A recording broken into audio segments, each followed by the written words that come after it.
cultural, viene a ser un poco el corazón cultural de la ciudad, es donde programamos una parte importante de la actividad cultural de Gijón, y que paséis aquí unos días en Asturias, agradables. Además, Carlos Penelas Abad es gallego como yo, es oriundo de Galicia, de Betanzos, de esa tierra tan maravillosa que es Betanzos, y nada, simplemente eso, que disfrutéis de esta actividad.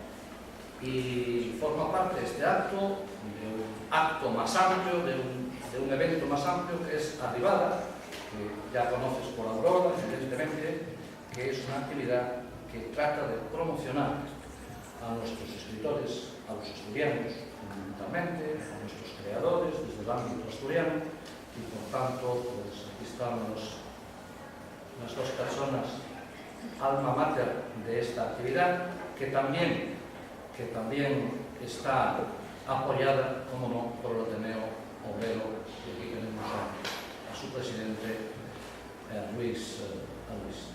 Bueno, pues nada más. Decía que lo importante era escucharte aquí, y muchas gracias por esta noche. Muchas gracias.